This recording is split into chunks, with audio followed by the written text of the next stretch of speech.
Hi friends, आज आपण बघणार आहोत सोयाबीन खिमा. मीठ घेतलेले, कस्तुरी मेथी घेतलेले, शाहीजिरा, हळद, लाल मिरची पावडर, थोडेसे हिरव्या मिरच्या, गरम मसाला, दालचिनी, कांदा 2-3 प्रकारचा कापून घेतलेला आहे, टोमॅटो कापून घेतलेला आहे आणि सोयाबीन आपण हे भिजवून घेतलेले. त्याच्यात एक बटाटा चिरून ठेवलेला आहे.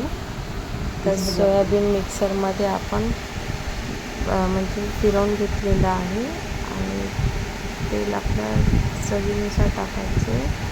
तेजपान टाकलेले, दालचिनी आणि लवंग आणि मिऱ्या टाकलेल्या, शाही जिरं टाकून घेऊया. आता आपण तेलामध्ये मस्त तडतड झालं तर बारीक चिरलेले कांदे 3 घेतलेले आहे, मोठ्या साईजचे. असं बारीक कापून घ्यायचे. ते तेलामध्ये मस्त परतवून घेऊया. तर लाल सोनेरी रंग येईपर्यंत खरपूस भाजून घेऊया कांद्याला.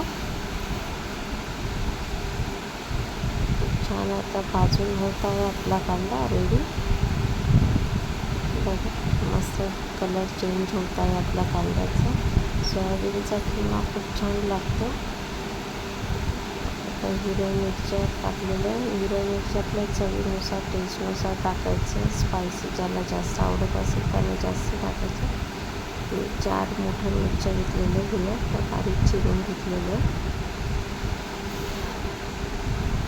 आता मस्त आपण 2 साईजचे मोठे 2 टोमॅटो घेतले, ते पण बारीक चिरून घेतलेले. आता आपण मीठ टाकूया. मीठ टाकलं तर कांदा आणि टोमॅटो लवकर शिजून येतो, गाळागाळ होतो. हे जास्त गॅस वाया जात नाही, लागत नाही आणि वेळ कमी लागतो.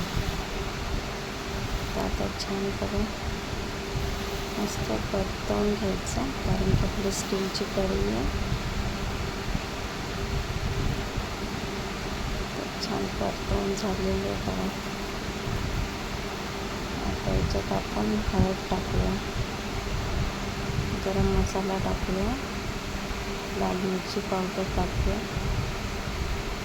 कस्तुरी मेथी टाकलेली आहे. आता हे छान एकजीव करून घ्यायचं आहे आपल्याला.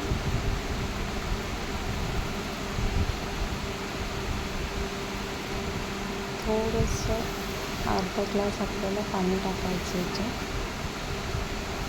पाणी टाकताना मी तो व्हिडिओ नाही केला, त्याच्यासाठी थोडंसं अर्धा ग्लास पाणी टाकलेले, जेणेकरून कांदा आणि टोमॅटो छान असं मस्त मोकळे होतात. आणि आता याच्यात सोयाबीनचा खिमा जो मिक्सरमध्ये आपण वाटलेला आहे. सोयाबीन आपण हे गरम पाण्यामध्ये भिजवून घेतलेले, नंतर पिळलेले आणि मग मिक्सरमध्ये वाटलेले. तुम्ही सोयाबीनच्या वड्या भिजवून मस्त पिळून तर तुम्ही तेलात भाजून नंतर मिक्सरमध्ये वाटलं तरी चालेल, किंवा पाण्यात भिजवून पिळून मिक्सरमध्ये वाटलं तरी चालेल. ती आपली चॉईस असते. पण अशा पद्धतीने एकदा तुम्ही सोयाबीन खिमा करून बघा, छान लागतं. मी तर केलेलं आहे, घरी आवडला सगळ्यांना, म्हणून ही रेसिपी तुमच्यासोबत शेअर केली मी. एकदा नक्की करून बघा अशा पद्धतीने. मस्त आपला हा रेडी झालेला आहे.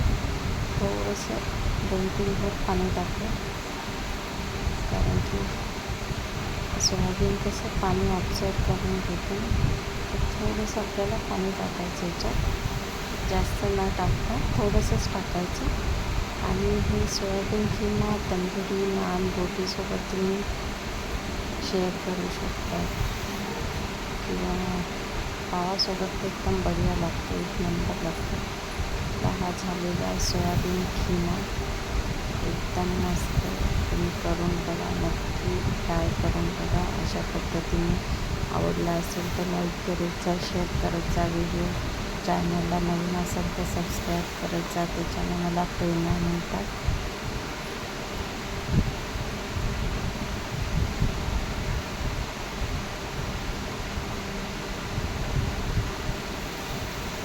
पावासोबत खाऊया आपला. पावासोबत खिमा खरोखर छान लागतो.